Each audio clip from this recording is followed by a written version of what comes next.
Hello and welcome. We're here at the Project Catalyst Fund 10 launch on June 21st, 2003, and an after town hall meeting hosted by Aharon of Consenz, the agreement building platform, consenz.io. Our intention today is to discuss the issues around the community reviewers guidelines. We will be using the Consenz platform to collect our ideas and facilitate our discussion. We planned for about an hour, and we'll continue the discussion. We won't be able to finish the discussion on this topic in the hour, but we will continue the discussion on Telegram and on the Consenz platform. Please feel free to follow along on the main discussion or read and chat on the Consenz tool itself. I've shared the document, which I will share again for everyone.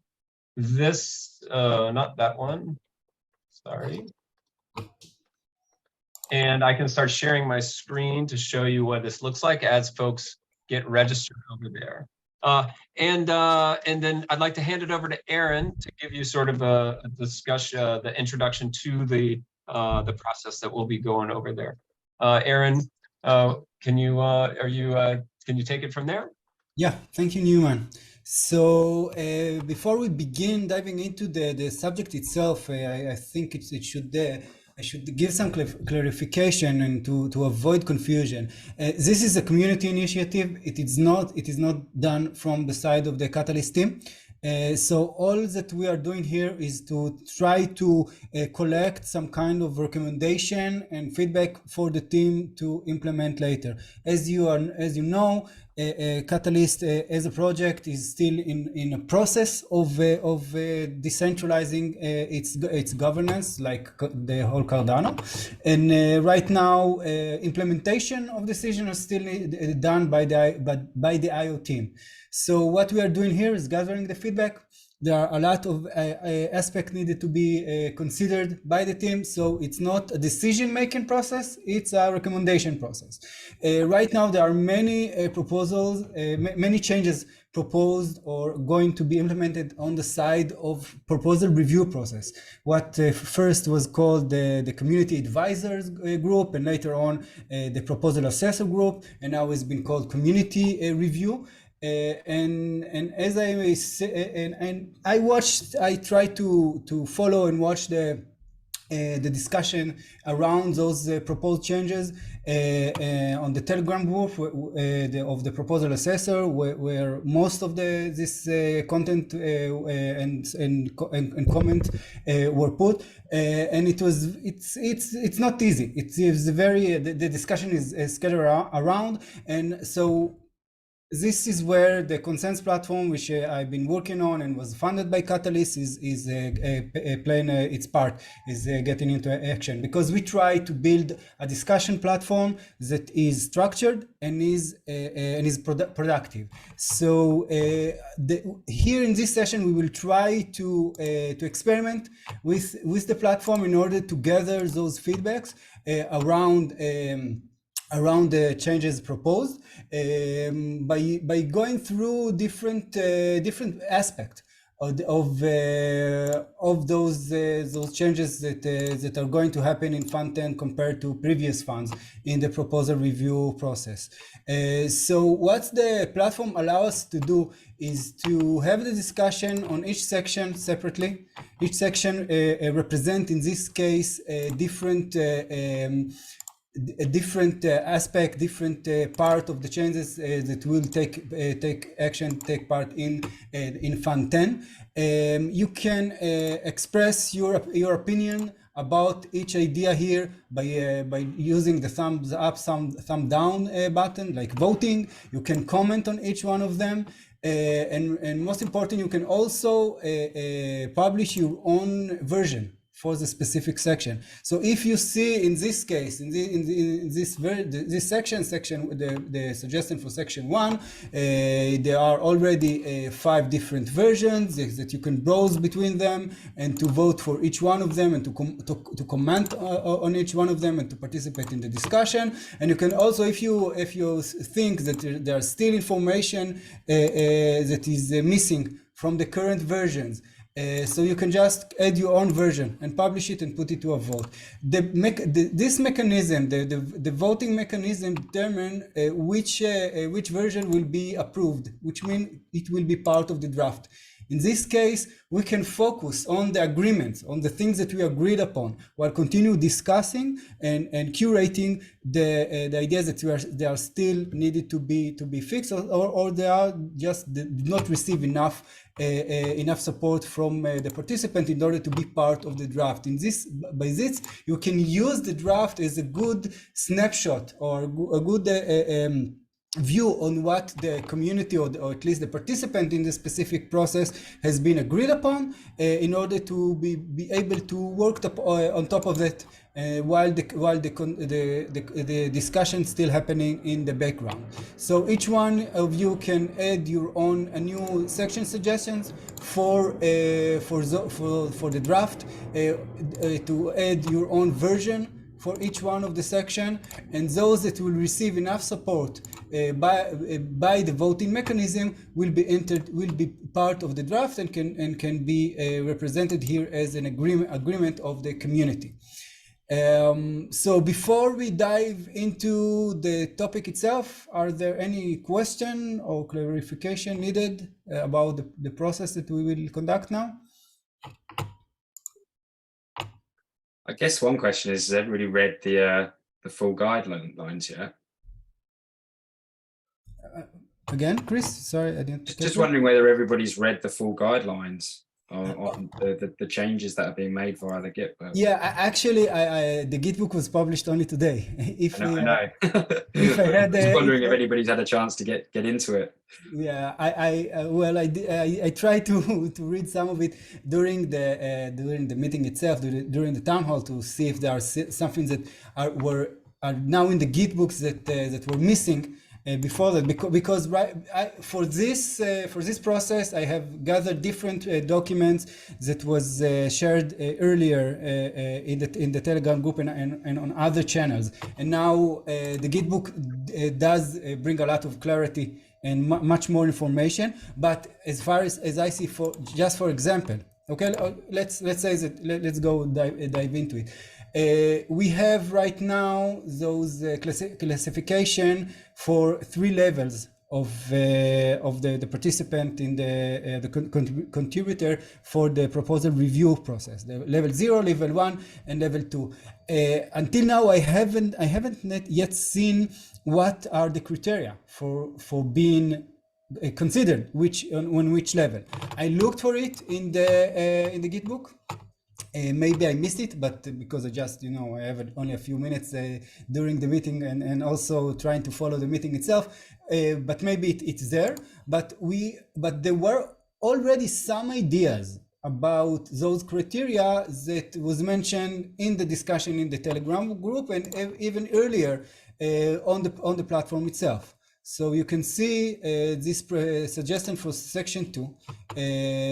There are a few ideas of the previous experience gained by reviewer to be eligible for layer 1 or level 1 or level 2 rules applies across most recent 3 funds. This is one version, one idea. Another idea that Jeremy also published that will be applied from fund 10 onward, so it won't be retroactive. There is here also something kind of similar in section 1. It will be if level 1 reviewer should have proven experience from fund 10 onward or from fund 9 and before. We have for layer 2. There was some ideas that were mentioned in the Telegram group for criteria that layer 2 should be VPN in previous funds with at least 3 excellent review or at least 50 good assessment. All of those are ideas by the communities that are open for discussion, and we can express if we agreed or disagree with them.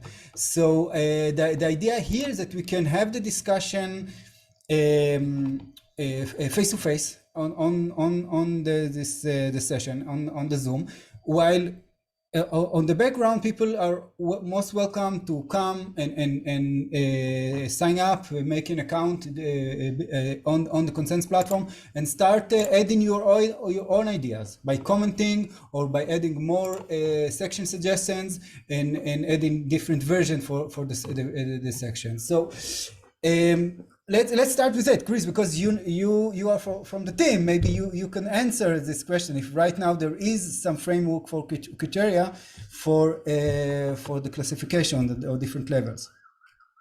Yeah, there is. Yeah, it's all in there. It should be in the Git book and documentation. Let me see whether I can find it for you. Share that in the chat. You got it. Yeah. How to become a community reviewer. It's under community reviewers levels. Fab. That's right. Yes. Okay. Let's find it myself. We've only literally just published it today, so forgive us for not being expertly oriented around all of the information. It was in a Google Doc. And Chris, it does say the criteria, but it doesn't say, are you referencing previous data on PAs to see who is at what level? Sure. So yeah, I mean, effectively, I'm going to bring up my Google Docs. It's a bit easier for me to be able to review. There has to be a level set somewhere, right? And we're suggesting that the level set for Fund 10 is the way that it is, and then at the end of Fund 10, we need to hold a retrospective where, you know, as the community, we look at the data and we then make some decisions about how it should be for Fund 11. But the level set is all new reviewers are going to be level 0s, of course. So all new proposal IDs, proposal list, PA ID, what was called a PA ID and idea scale, that would be naturally a reason to have them as level 0s. And then for level 1s, the number is, let me just get it exactly. 1 second, folks. So there should be a section. Yeah, how do I progress through the community reviewer levels? Do you have that? There we go. The next one down. So Aharon, you're looking at the Git book, right? So if you just open that back up. Only level 1 review have already performed a substantial number of reviews. Substantial is still a little bit vague, I think. So hang on, you click through where it says, how do I progress through the community reviewer levels? If you click on the left side, below community reviewers level in the navigation, yes, the page up. Yes. How do I progress through? Okay. Yes, thank you. Okay, so probably best that we orient ourselves on this first. So level 1s will be a previously held PAID that has completed a minimum of 10 reviews with a threshold of at least 70% that are either good or excellent. That's the level set for Fund 10. And as I said, we've got to start somewhere, right? And that bar shouldn't be, perhaps too high. We can have a look at the data once Fund 10 is complete. I think what we've got to remember, guys, and we talked about this a lot, people's opinions should be valid. And, there's a lot of great expertise and interest and appetite to participate from all spectrums of the community. And so, we want this to be as inclusive as possible. And because this is such a significant change to this particular stage, there needs to be some something that's not too much of a high bar to come through and over to get to level 1. For level 2s, it's based on previous fund data as well. And then importantly, maybe you haven't picked up on this yet, but Cardano ambassadors are actually being invited to participate as moderators, as these people have already got a proven and trusted track record of having a high level of integrity within the community. So, and they're community members themselves, right? So why wouldn't they be able to perform the moderator function? It seems to make quite a lot of sense to a lot of people. But the point is that moving forward, there's these opportunities to progress for sure. I don't think I need to say anything more to that, do I? No, okay, it's great that you are here. I really appreciate it. So you bring this clarification, as you understand. Until now, it was not clear, and it was a cause for a lot of discussion.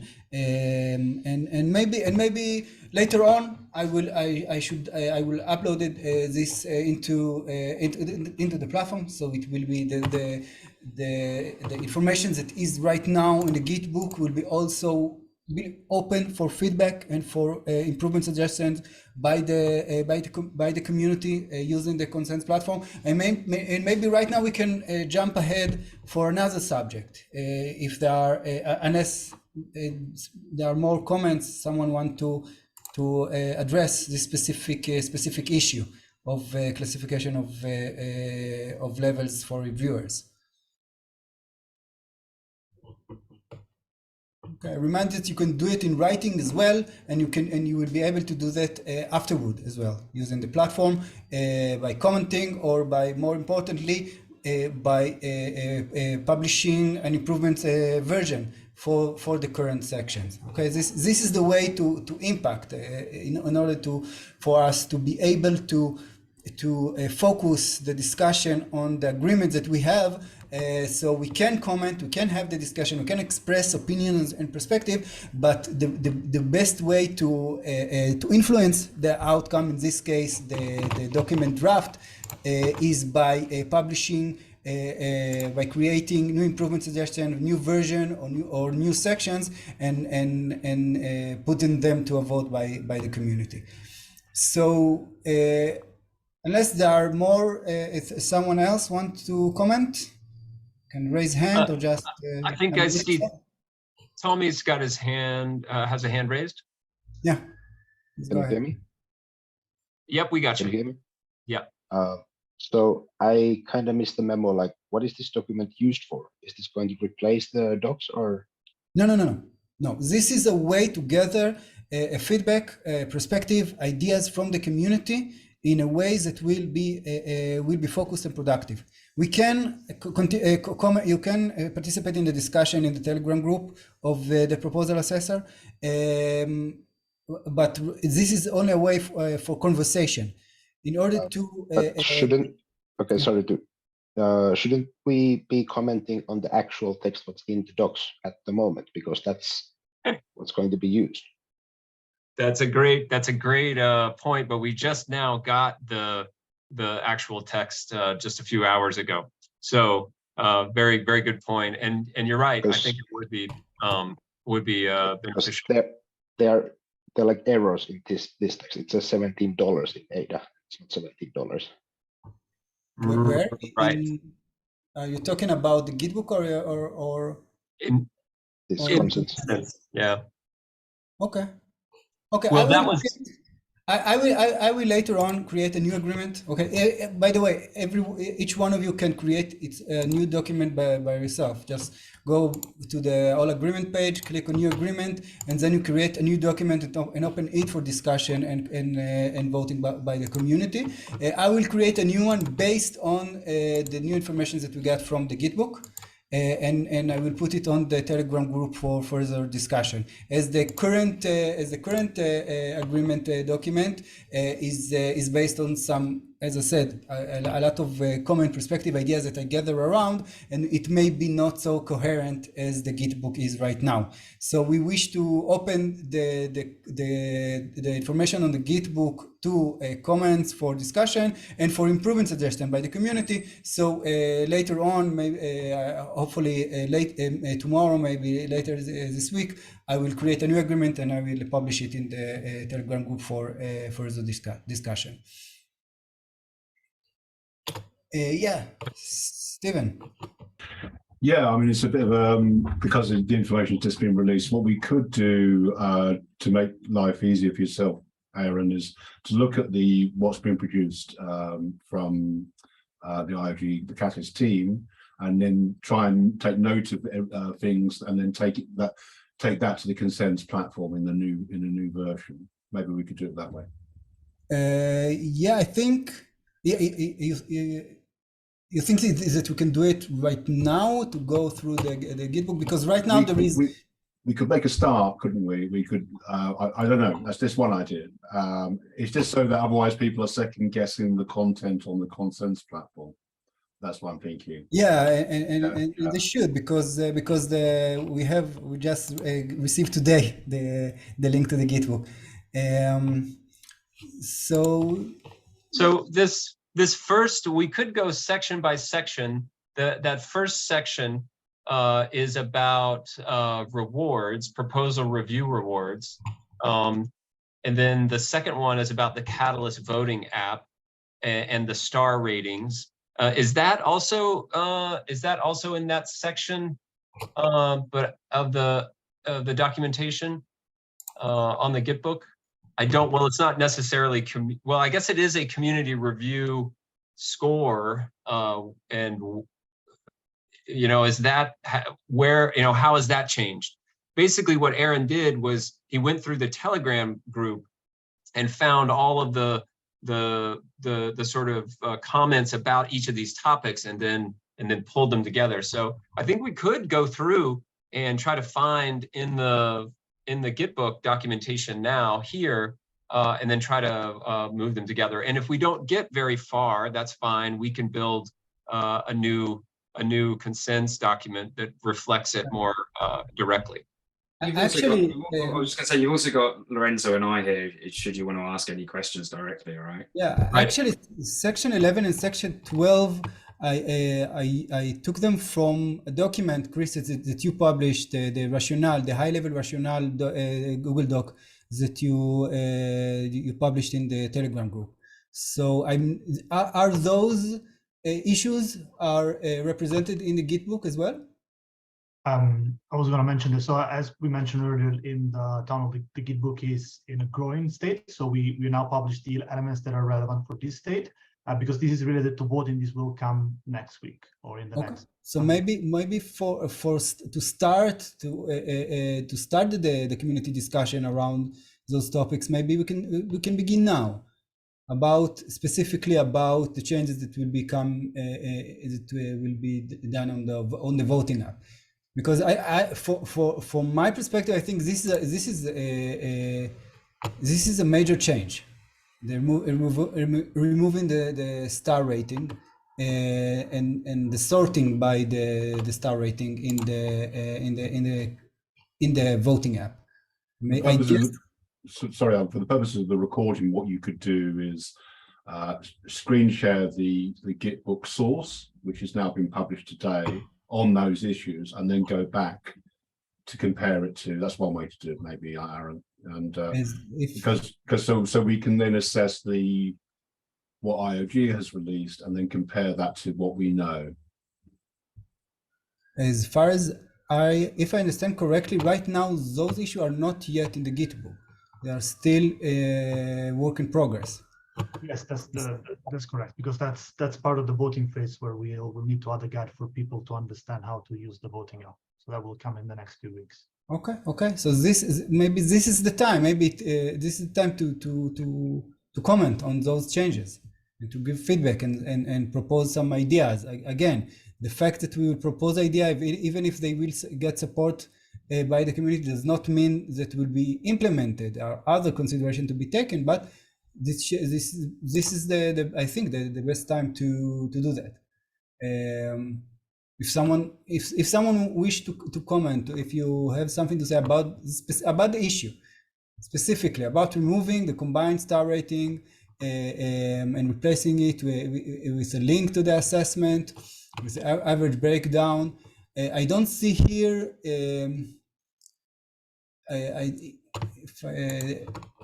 I don't see here if there will be, if the sorting of the proposal in the voting app will be impacted as well, because as far as I remember, in previous funds, a proposal was displayed in order according to the star rating that they received. And what will be happen now? It will be completely randomized, or there will be other way to sort the display of proposals. If you want, I can give you a little bit of context about this, just super quick. And also, I think you have the recording from after town hall of a few months ago where we went in details in this. But yeah, so to put this simply, one of the from the research, one of the issue that we identified is that a lot of people were considering the previous like schema to be run by a validated group of experts, and of course having the proposals ranked with the actual star ratings was directly impacting the decision making of voters. And of course, because we cannot validate that someone is an expert or not, that was one of the fixes that we wanted to bring forward. So what will happen right now is that you don't have a star rating in the sorting or in the filtering. You don't have a star rating in the first page. The star rating is now going to be presented in the three elements of impact, feasibility, and value for money. So instead of giving to voters a combined rating that doesn't make a lot of sense because it doesn't have the context, they're going to see what's actually been kind of scored, and they can use that information to inform what is the proposal that they might be more or less interested in kind of voting for later on. And that's available within the proposal. So they can see the rating for each, and they will be able also to see all the comments related to that criteria. So Lorenzo, do we have any indication of what will be on the main screen? On the main, yeah, you will have all the, let me see if I can tell you with details. Of course, I don't remember all the screens by heart, but I can tell you. I hope you don't mind us just hijacking this for a second, Aaron, just because it level sets everybody. Back to the screen? No, we'll just, Lorenzo's just going to show the UI for the voting app, just so people get a clear understanding. Because my question is, because there is no screening of proposal, each proposal will be displayed on the voting app. And before that, for my experience, I know that proposal in less with 3 stars was not, I did not notice them too much. The competition was from 3 stars above. And exactly. Right now, if it will be completely randomized, I think I am afraid it can create a voter fatigue much more problematic. It will.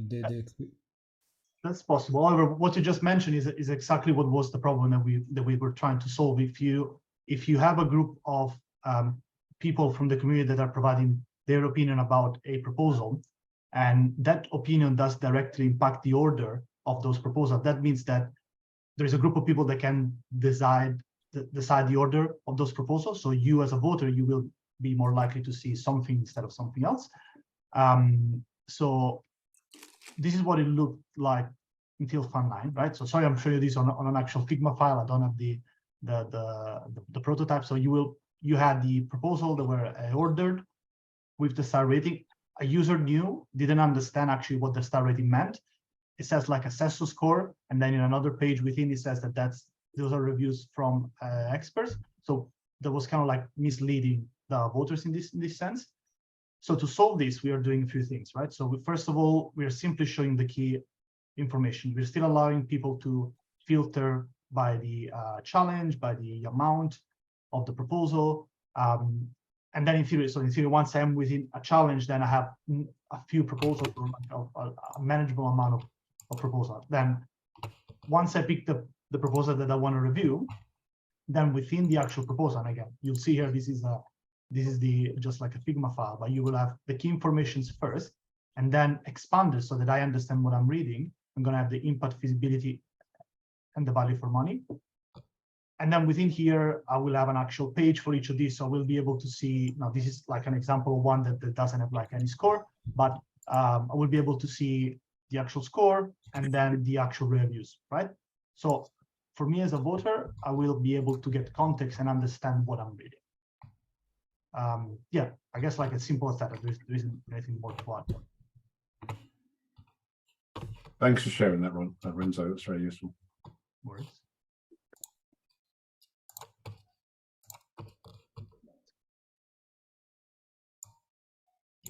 Okay, So I see that, Go ahead. yeah, I see that there are some comments on the chat right now. So I will, because as you know, the chat on Zoom meeting, there is no continuous for it. So I'm just taking comments from the chat and I'm copy pasting it on the specific section, on the relevant section. So you will be able to there will be a continuous for the discussion on the specific change proposed. So you can do that. You can do it yourself right now as a facilitator. I do it. I can do it, but it's open. You can just log in and share your ideas about all those changes. Well, my comment was regarding all of the suggested changes, not just this one. Okay. And then if there are any, as I'm imagining folks are reading through the Git book, and if there are any questions for Chris or Lorenzo, now would be a great time to answer. They're here for us. Yeah, so what are we gonna do now? Should we go through the docs, try to understand first and then critique, or? I like this as a use of the time. We are, yeah. If you are willing to stay and dig into it now, I'm also willing to do that. I think that would be a great use of it, as we are all getting it for the first time now. Yeah, go for it, Newman. Share the Git book. You know you want to. I do. I love this. There we go. I'm trying to think. I mean, what is a target? Things that we want to dig into. I mean, we could start at the top. It seems like I would be a level 1 experienced community reviewer, and that is because I probably have 10 reviews in a previous fund. Does it include all previous funds, or is it the last 3? I know that there's some languages about that. That question, was it, Newman? Well, would I be a level 1 experienced community reviewer? So actually, the last funds data, actually. It's just in the last funds data. Okay. And I think I can find that data. How would I find that? What data? Oh, you want the actual reviewer data? Yeah. How would I know if would there be something that would tell me, or? I mean, there is the. I mean, we will be adding to these pages, but there has been the aggregated files that have been published publicly, that has every reviewer's ID and all of the reviews and scores. So that's good point to raise. One thing that we haven't included on this page is the access to those data sheets. Right. I'm sure we can get that together. But I think I guess it's a reflection on what it is that you did last time, right? And right. Yeah, so long. I think part of the rationale here is like if someone had participated in Fund 6, for example, but hadn't participated ever since, then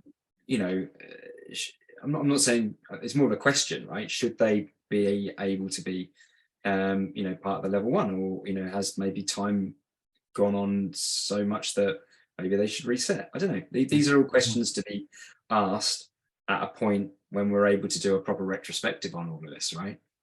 Right. Okay, that's great. But yeah, good yeah, point. We'll get that data sheet where we can, at least linked in here. And so, okay, this is interesting. And Aaron, jump in as you need, or as anybody that's reading through. The level 2 reviewers are also called community moderators. I'd heard this term community moderator used, but I was unclear as to what it was. To check any reviews that have been flagged by the Catalyst scripts. So these are automated flagging tools. Would you mind talking about that? Is that a new thing? Yeah. So happy to talk about it. I mean, the idea of the moderator role is really just a sanity check and answer the question, does this seem fair to include?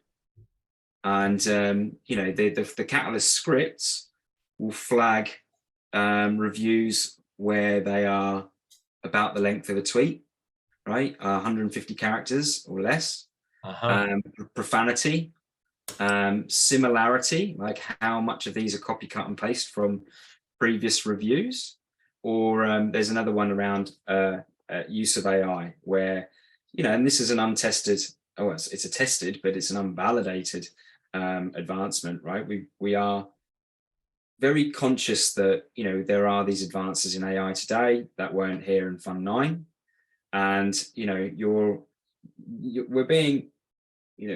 we're being asked in this role of community review to provide our own opinion.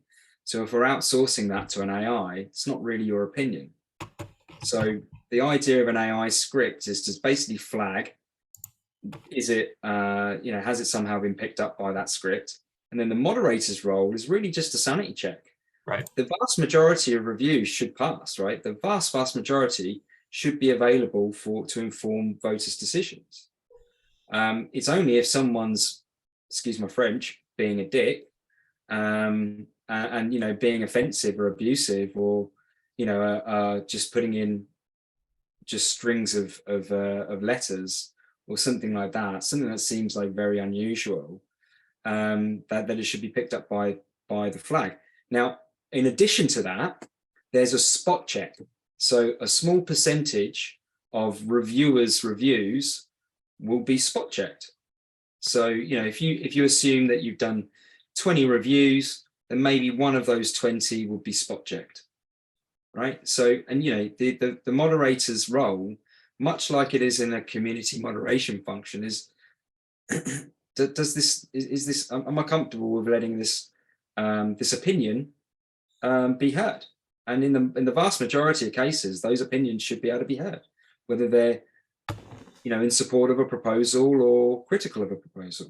And that's all okay, because everybody's opinion is valid, unless you've outsourced it to an AI or you're being a dick. And those things are those threes, like the script criteria is too short, uses profanity, is using AI in a wrong way. I see that Tommy has his hand up. Tommy, you want to jump in here? Yeah, sorry, I haven't read through the docs yet, but maybe this is there already. But does it mean that we are not going to review the reviews anymore? We're not going to rate them as poor or good or excellent? Exactly that. Awesome, thank you. And does it mean that the proposers flagging will be removed as well? Yes. Okay. And the reason for that is really simple. If I, as a proposer, don't like the opinion that you've given me, it was really easy for me to flag that and kick up quite a stink about it. And I think we need to be real. That meant that actually a lot of that work that those VPAs were doing were, you know, in some cases, unfortunately, just bending to the will of a proposer who didn't like an opinion being made about the proposal. And so, you know, let's just remove that, because people's opinions are welcomed. Yeah, good point. I hate this stage. As a That proposer, one, I that's hate it. This stage of So- flagging assessment. Sorry, just a continuation quickly. It would be good to have in the docs like this cemetery of past ideas that we tried to review. Oh, Because people will come later and they will start suggesting like we should have this, and Yep, we can yep. point that we have tried this already, didn't work. Yeah. that's a great one. I really like that one. Harsha, are you ready to jump in? Yeah. So quick question, Chris. I usually write my reviews by myself and then put it into ChatGPT to like improve the language, make it more readable. That's also not allowed, is it? Well, I think you've got to be mindful. I mean, there wasn't ChatGPT in Fund 9, so this is the first time that this is happening. I think we just need to be, you know, it's a difficult one, right? You using ChatGPT in a way just to make it seem a bit more verbose is one thing. Someone that's using a script to then just pump out 1 million reviews is another thing, right? So again, the moderator's role is to kind of sense check, does this review give me any cause for concern that someone's trying to game the system? Lorenzo, is anything you want to say to that point as well? Or have I covered it? Yeah, no, I think that kind of covers it. And the main point is that there is no script that is perfect, right? So you have the moderators are there in this space to, again, to check that everyone is playing. Can I just Using the clarify that again? So you won't just be using a straightforward AI detector. You will be distinguishing between use of AI that is productive and use of AI that is spam. No, I don't think that's fair to say, Stephen. We've developed and implemented a set of scripts and an API from OpenAI that is doing an analysis of whether or not the script flags use of AI. Okay, so just all uses of AI. But at that point, it's not like, oh, all uses of AI and then it gets discarded. Exactly. It then hits the moderator to perform a community moderator function. Does this seem like, you know, it's a review that a voter should see? Okay, so It's the there in secondary the check. Yeah, and but you know, more like, you know, most things should pass. And again, the beauty is that in 3 months' time, we'll be able to do a retrospective and actually see what happens. We'll have all the data, and then we can have a look at it all together. And I'm excited for that. Yeah. I see here and some section suggestion by Jeremy. Jeremy, maybe you want to elaborate about the suggestions that you published earlier? Are you still with us? Sorry, I still have a point about the previous discussion. Can I go? Oh, yeah, we'll be back to it. Yeah. So we have noticed that the bad actors are quite adaptable. Just wondering if your flags is going to cover all of the edge cases, because there was, for example, one reviewer or reviewers who were so smart that they took comments from idea scale, other people's comments, and they used those as their reviews. And that wouldn't be caught by these flags, right? No, that wouldn't be caught by these flags. But you know, I'm glad you raised that, Tommy, because I'll be thinking about that, and then we can do a spot check as well. Basically, there's the similarity analysis, right? And where we point the similarity analysis script is you know, we can extend it, it can expand it. We get, as I said, we get all that data anyway. So yeah, really good catch. I would say, like, as a pre-exist, like, to keep as context, in the previous fund, in the previous different funds, the reasons why someone might wanna, let's say, not play with the rules was that either they want to earn money extra, like without providing value, or they wanted to try to somehow influence the voters. Now, because of the other changes, right? So on one side, more robust rewarding system, and on the other side, what we showed you on the voting app, then there are, in theory, less reasons why someone might want to game the system. So that's the foundation layer. Of course, like as you said, there is always going to be something that might be done, and we just need to see how it's going to be played in this fund, and then make it better and better. In previous rounds, this kind of analysis was done by veteran CAs. Is this a step backwards, Chris, towards centralization from decentralization?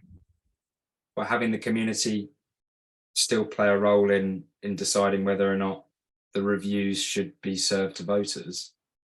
No, there's no VPA involvement in the flagging or assessment.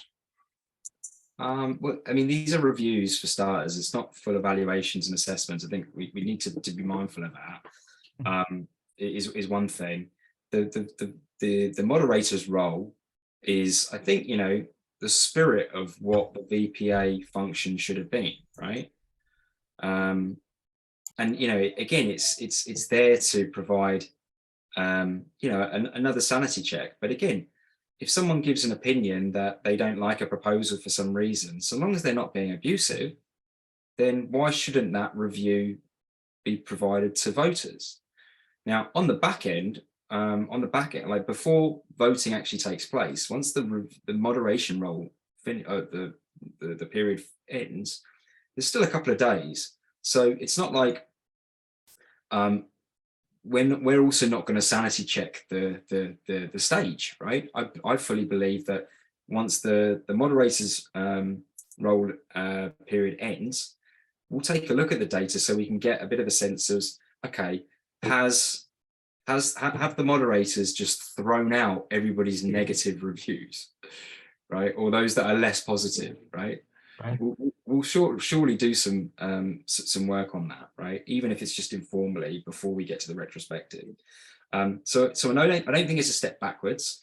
I think this is an advancement and something that makes it a bit more equitable and level setting.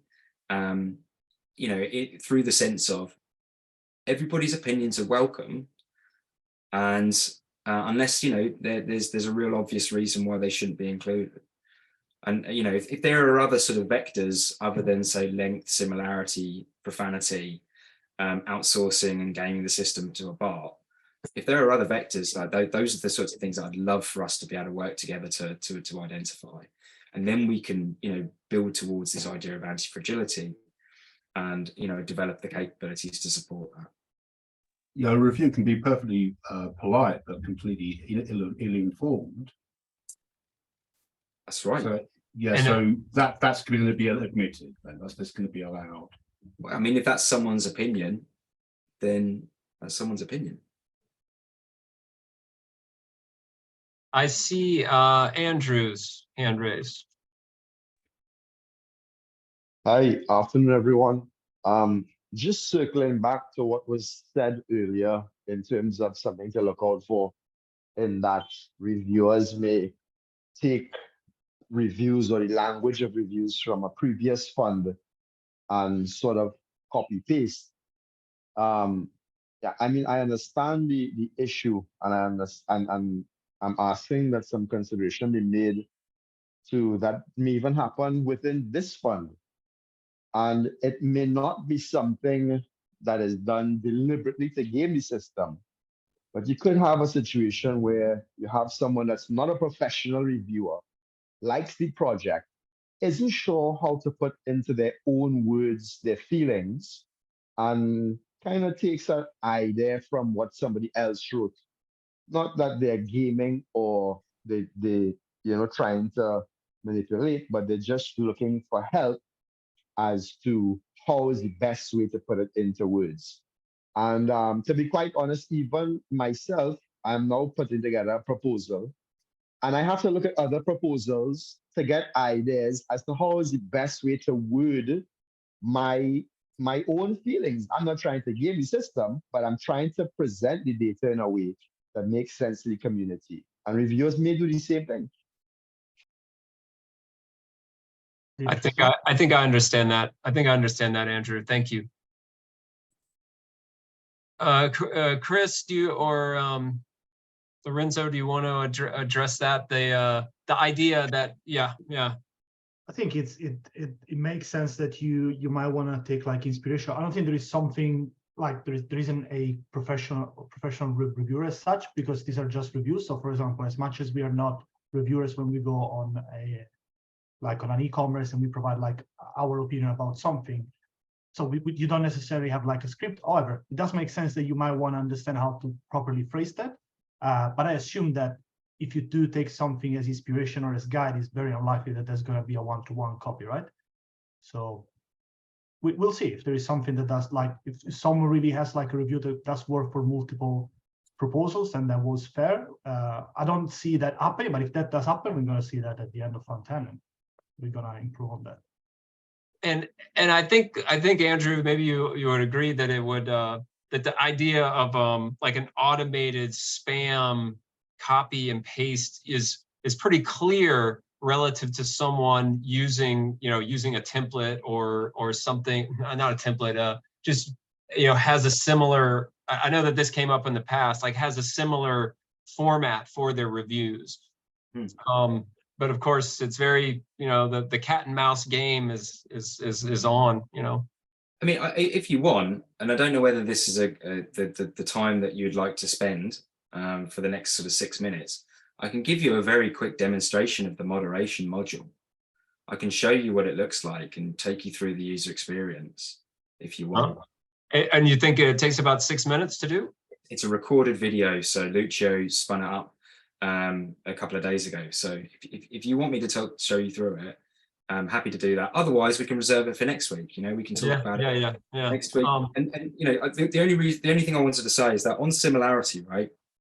And actually, around all of these vectors, the script flags it, and then it gives a reason to the moderator as to why it's flagged, and a percentage confidence as to whether it's been flagged or not. 100%, 60%, 67.2%. So if there's something that's literally like for like, like copy, cut, and paste, it's most likely to be 100%, right? If it's not fully copy, cut, and paste, maybe it's just the odd word changed here and there, then it's probably going to be somewhere in the 90s or 80s, right? The more different that it is, the less likely it's to be picked up by the script. Second of all, it will be given a lower percentage of likelihood of it being a copy, cut, and paste, right? So there's a bit more context that's given to the moderators than it's just like, this review's been flagged for being similar, and then that's it. But again, I don't want to hijack Aaron's session, so maybe let's ask Aaron. Let's ask Aaron. What do you think, Aaron? How would you like to proceed? First of all, I don't feel there is a hijack of the session. I think it is happening in different ways than we imagine it, because you are here, and it is great. I think it's much more effective as gathering community, as getting the conversation, while there are a great representation of the team in this session. So this is great. I have a specific question. If I already speaking, and this is also considering the suggestions that Jeremy proposed on the platform. Will the script be open sourced? Will it be open for? Will the code itself will be open for community observation? Yeah, I mean, Catalyst is an open source innovation platform, right? So yeah, we will absolutely be making that code open source during Fund 10. Yeah, I mean, if it's not already done, it's in the works, right? So it's just in the pipes. Just that the moderation module is still getting finalized. It's in a good working state at the moment, but obviously we go through our pre-prod to prod steps and whatnot. So yeah, it's coming, and I'd be very confident that by the time the community review stage is complete, if not started, the Catalyst repo will be updated with that information. Lucio's the best one to ask about that, so we can nobble him for that information next week. It's exciting because these are community tools, and as big communities come up in the future, we are pioneering and researching these things. So that's wonderful. Harsha. So in last fund, I noticed that exactly the same proposal could be posted in multiple challenges. Even for those, we cannot have the same review, can we? So, I mean, your review should be specific to the project proposal, right? Oh, the exact same proposals are copy pasted, and in translation projects, they change the word, 1 or 2 words, but it'd be pretty much the exact same proposal. I see. Okay. I mean, that's, again, it's an interesting vector for sure. Yeah, a little edge case. You know, one of those things is like, is it matching up with the, I guess the same proposal, not in the same challenge even, just different. Yeah. Interesting vector for sure. Yeah, I want to sort of just pick up on Steve's question, if that's all right, or points that he's making in the chat. Please. Stephen, I just want to understand a bit more about this idea of informed opinion.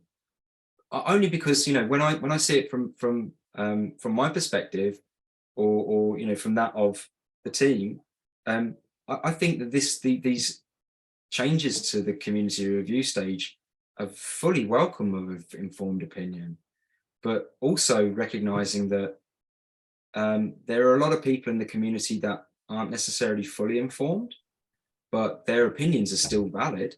So I just want to understand a bit more about it. Have you read that paper, Chris? I have read it from a while back, but I just, maybe. I mean, the reason why I cite that, because Dor cited that as the main reason, or one of the main original thinking behind the CA process in the first place, which was that a crowdsourced approach to assessment.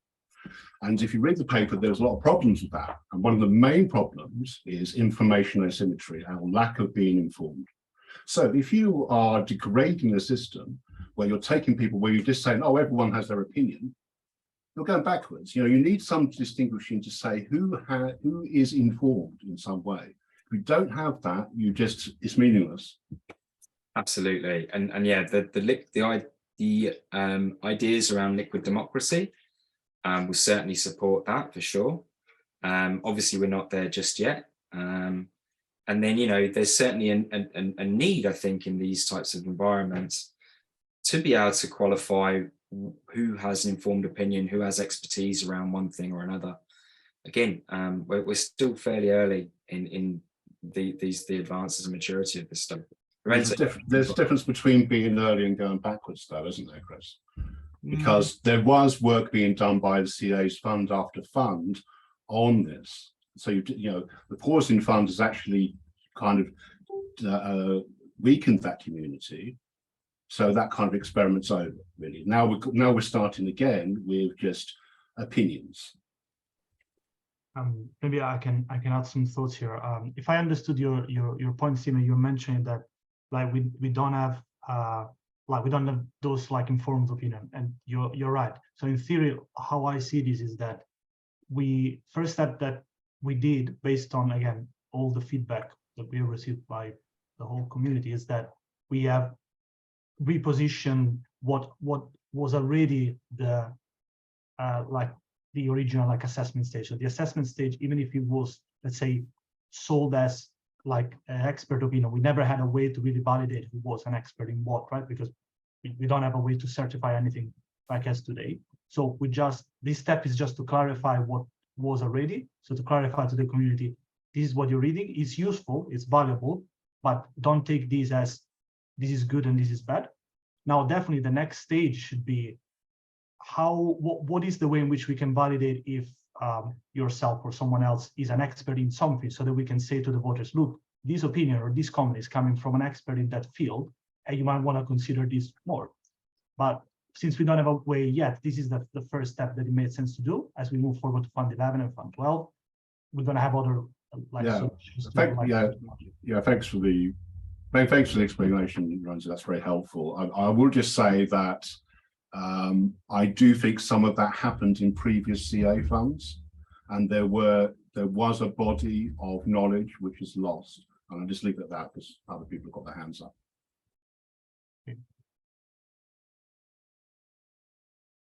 Aaron, I think that you're next in line.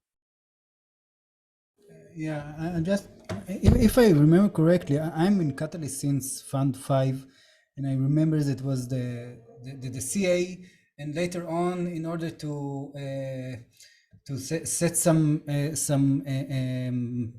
parameters, some scrutiny on the CA work, there was the VCA that later on put on top of that, and then there was some kind of appealing process on top of the VCA decision. So we kind of created a very heavy bureaucracy system in order to answer the question of who will guard the guards.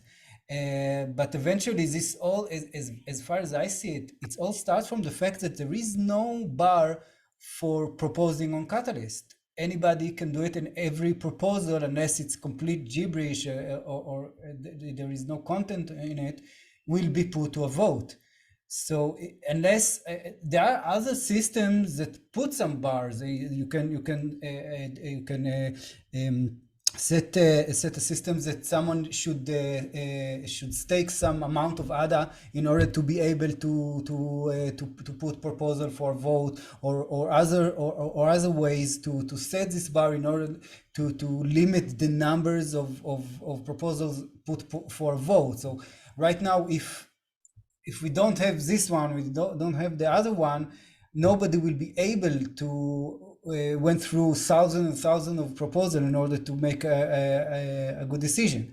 So right now, I'm not completely convinced that we have a good solution for the problem of voter fatigue in this aspect. That's a fair point. That's a great point. Yep. And Lorenzo, one thing.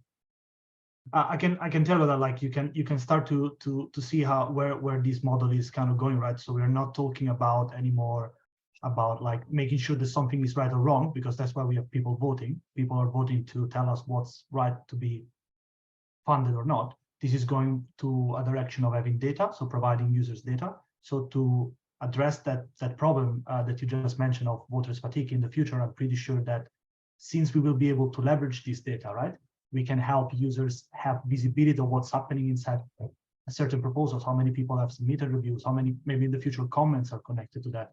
So you will be able to understand what you want to look for. And maybe if you have like a certain interest in a certain subject, as the tools do like evolve, you will be able to find the proposals that you're interested in. So you will reduce the amount of information. Like if you go on the internet today, you have a lot of things, but you have certain things that you are like interested in.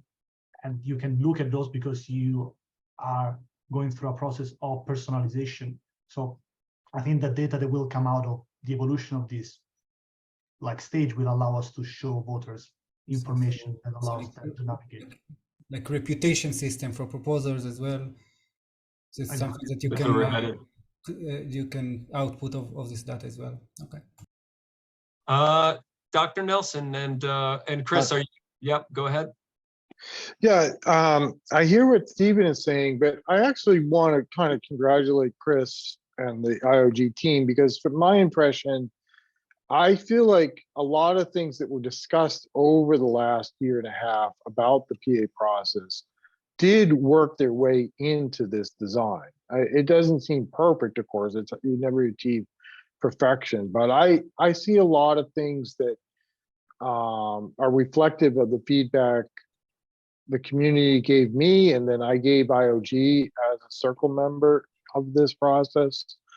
And in particular, the meeting didn't discuss the rewards, but I think, as I understood from an earlier meeting or from what I've read, the rewards are going to be more of a flat rate and not this kind of gimmicky gaming. But the one thing that I still think that's missing, but is a hard problem, is kind of most communities, there really is a threshold to being a reviewer. You have to kind of have shown that you have some experience and maturity in a community before you were invited to be a reviewer. And we still don't seem to have that. I don't know, I don't know how to, I don't have a good solution to it either,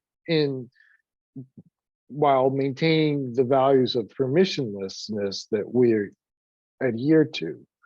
But that I do like, but like in particular along that lines, I'm glad to see limits on the number of proposals that the L0s can do.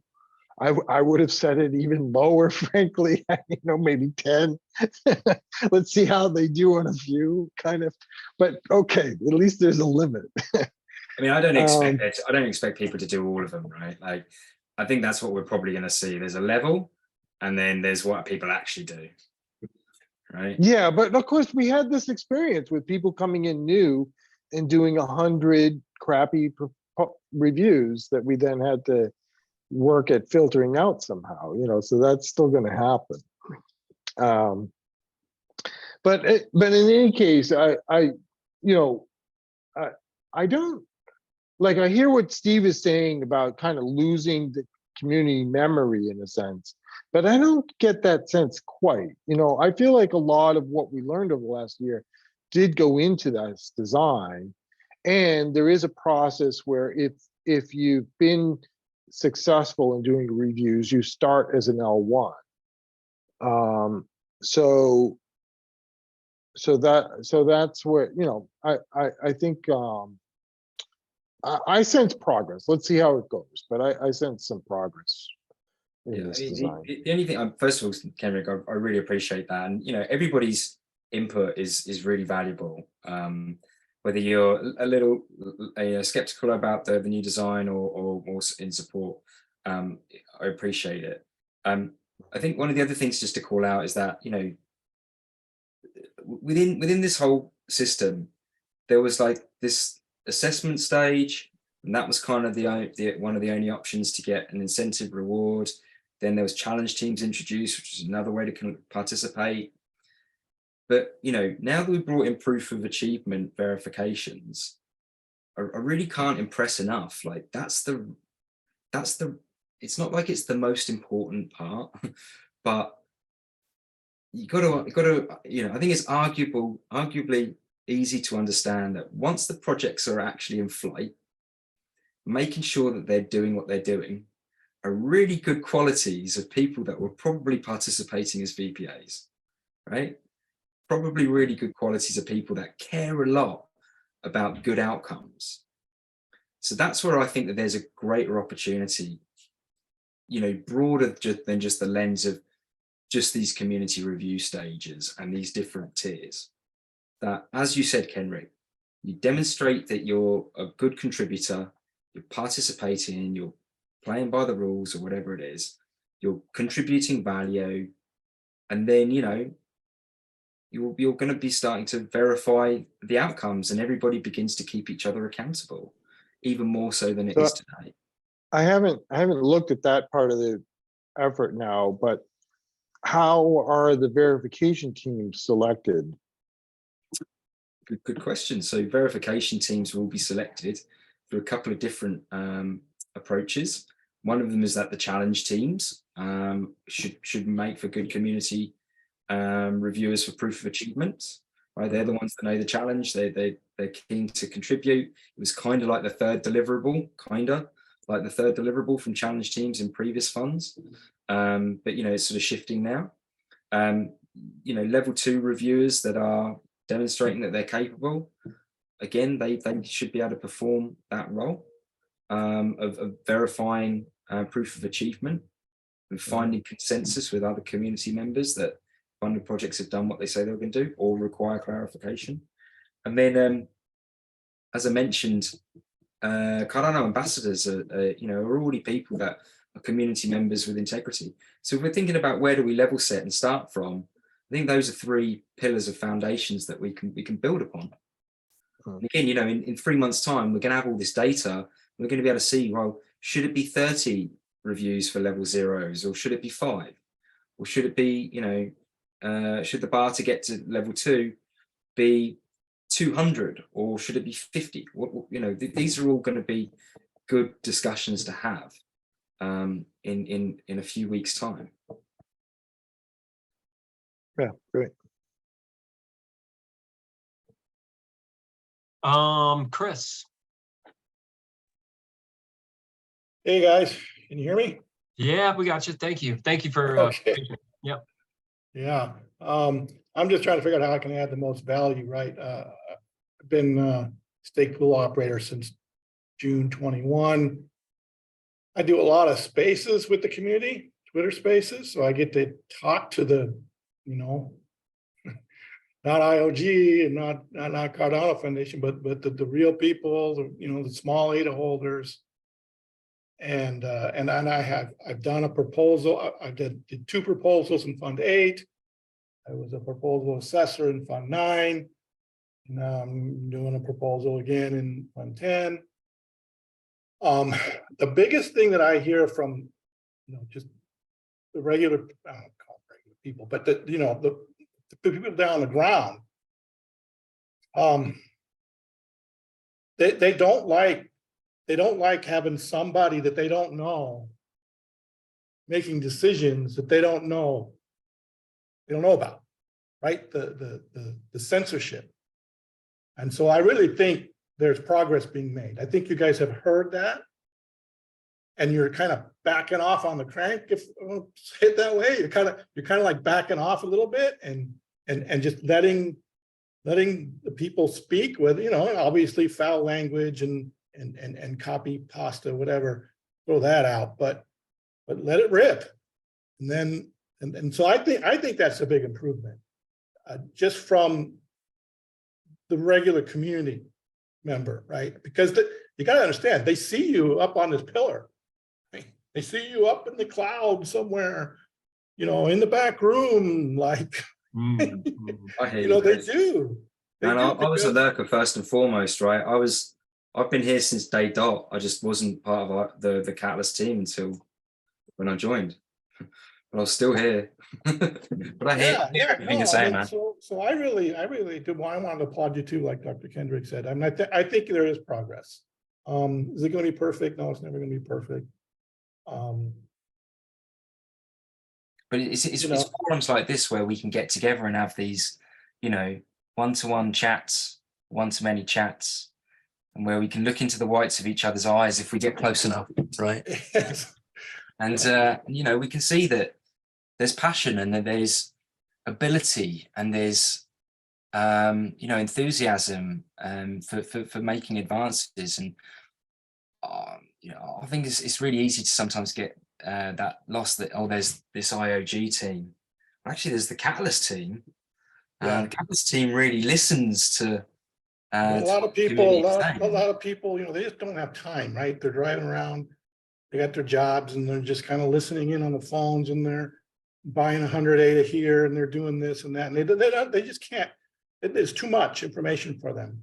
So I'm really looking forward to the day where one click, boom, phone. I know this guy. That's his proposal. I like him. And they do the vote, and then we get more participation, right? I think that's the biggest thing that I saw too. It's just, well, and that's true for any voting system, though. It's really, really hard to get the participation, up, and so I don't know. I think it's going to be better. I just wanted to say that.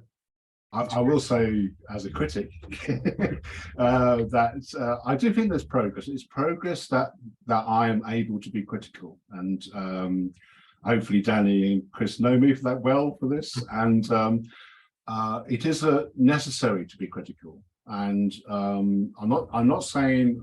And yes, I don't think there is an IOG team. It's like that there is a lot of cross-fertilization. Kenrick's right, there is a lot of stuff that's been incorporated over feedback. So that does happen. People are listened to. There's still work to be done, and I think being constructively critical is really important. Yeah. Yep. There is a question from Tommy around running through the weighted scoring contexts, because that is something that is pretty new and we haven't talked about it on the town hall. So if you haven't seen it, Tommy's just posted in the chat a link to the specific part in You have to forgive me. I'm going to start flagging quite soon because I've been doing this for 14 hours now.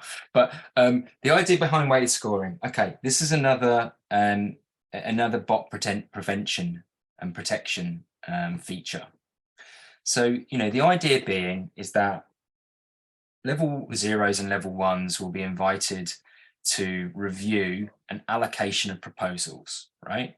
So let's talk about level 1s. Like if you get given a list of 80 proposals, then you're going to be, so you're going to be doing those 80. And that's fine. You've kind of got a bit of track record.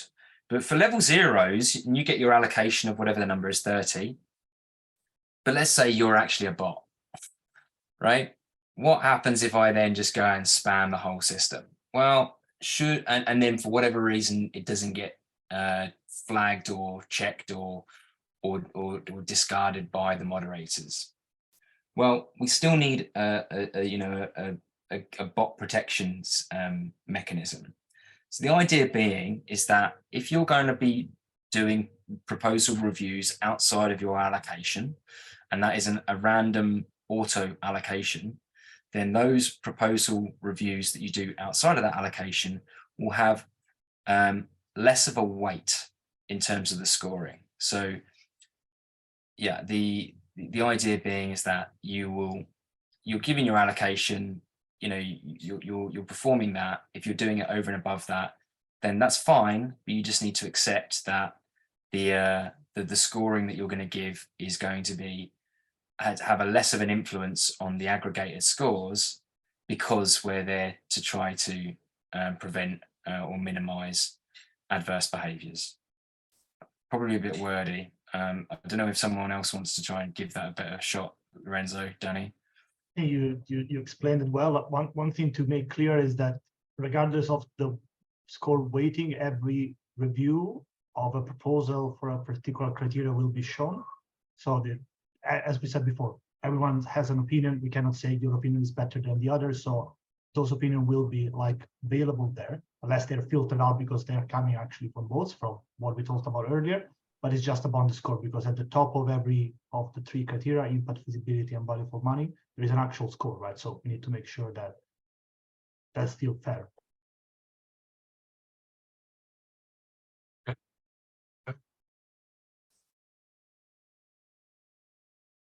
I do want to be, I see Nin's hand up. I do want to be mindful of the time. We are crossing over the top of the hour. Just to throw that out there. I know that people have been up and working and et cetera, et cetera. But Nin, we'll pass it over to you. Got something for us? Yeah, hey guys. Sorry, I couldn't join this breakout room from the beginning. Just finished the Atala Prison one. But I'm just super glad that this is implemented, that F10 is starting, has a new system. I can't help but feel like I was a tipping point to a lot of this. So just grateful for everybody who contributed, even the IOG team. It's important, like the issues were there before, but it's important for us to embrace the truth and just come up with solution head on, right? The level 1, level 0, level 2, there's a lot of discussion, probably gonna have friction, right? GPT and AI is coming in. Perhaps one of the solutions to maybe accelerating level 0 to level 1 to 2 would be letting people optionally KYC themselves to IO to demonstrate who they are, uploading their resume, and so on. It's a really nice idea. I'd probably add to it, if there is a way that it doesn't have to be reliant on IO, that would make it even better. Like, is there a way how that ties back to all the questions of like, there's, whether we like it or not, there's still this big piece of puzzle of like, how do we make efficient credentialing? And that sort of ties back also to the concept of levels, that like, once you start have a sense of credentialing and really building meaningful reputation that can be backed by hard data in a way that allows you to progress through different levels. And that allows you then to participate more visibly across the entire length of the ecosystem and the fund itself. And it's not really locked within let's say, I want to call it like a siloed, narrow focus on looking just one part, but stretching that engagement across the whole sum of the parts as a project catalyst is like all of these different things combined, and credentialing and finding that way. I'm just not keen creating another bottleneck within IO in a sense of like that we would have to, because frankly, there would be no capacity, and we would need to figure out some good way of dealing with it. There are people doing some work on looking at more like not full DIDs, but say like using your wallet as a reputation, like using the transactions in your wallet as a reputational example. You know, I suppose that could also include things like tokens on that as well. So it doesn't have to be full-blown DID necessarily. 100%. And Rocky picks up on a really good point, and this is why I'm really excited about Fund 10. He's saying, here's a slight disconnect though. We have projects that can provide the services Catalyst needs. Why aren't they leveraged? And I know it's a cheeky answer, and maybe I have overly high expectations of the outcomes just yet, but I'm very hopeful. The mere presence of the testnet and being able to start playing with the ideas that we've been always throwing around in an open environment and building solutions in a way that we can now move from assumptions and now try to move towards the needle, towards the validation that allows us to engage whatever the outcome we agree upon is beneficial to the system to deploy it into production. And it has never been possible, largely due to the nature of like how inaccessible and undocumented the access has been. But through the lenses of the testnet, I can imagine, as long as you're following a certain Catalyst standards, which is a whole another topic on its own, I'm sure we're going to spend a lot of time on that down the line, that as long as you're following Catalyst standards, anyone can come in and try to build a solution fit for purpose. And as long as they're following those standards, they'll be able to plug in. And then as any user in the ecosystem, do you want to use this provider or do you want to use that provider? Now that becomes interesting because you're really evangelizing and empowering an agnostic way of accessing the system.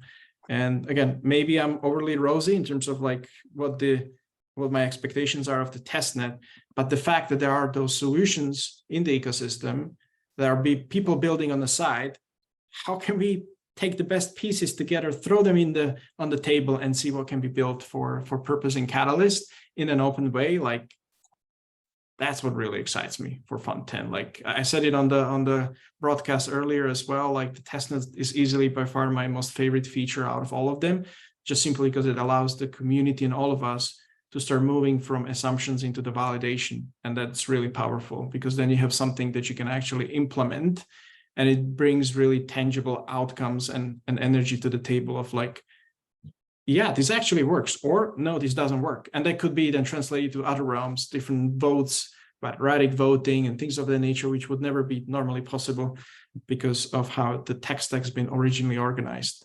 But that's changing going forward.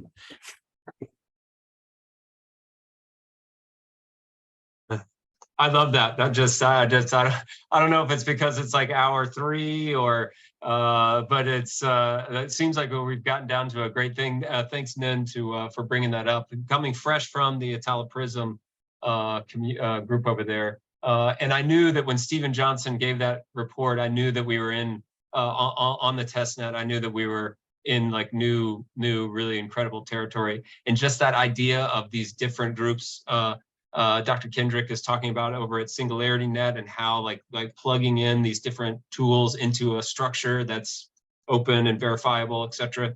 Really, really important stuff because of the scalability options, because of the whole thing of it. If I can give an advert for the Open Source Development Ecosystem Challenge, where people could actually put proposals in to assist the communication of open source practices. Because if you're going to go to a testnet, people will need to know how to use open source tooling.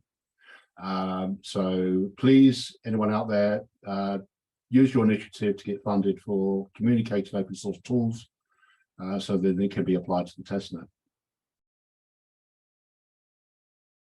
I feel good things are on the way. At the risk of, I mean, I definitely don't want to pull the plug too early, but Aaron, how do you feel? On mute though, brother. I guess I'm not the only one tired here. It's almost midnight where I am, so I don't know what is the time at your time zone.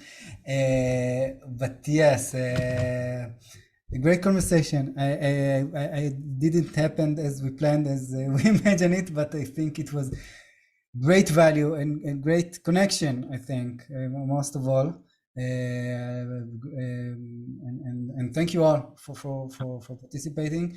I hope really, you know, I'm here. I try to bring our work on the Consenz team in order to facilitate those discussions to be more effective, more productive. And as we talked, Newman, when we prepared for this meeting, I don't want the focus to be on the tool. The tool is a mean for an end. And I think that even though the tool was in the background and was not completely in use, the purpose of this meeting was fulfilled. And yet again, we are here to provide some structure, some productivity for this discussion. So hopefully we will continue trying in Consenz and other channels to have this conversation, because there are a lot of details that need to be curated in a large scale discussion, and hopefully we will find the best way to do that. Yep. Thank you. That was well said. I'm going to end the recording now.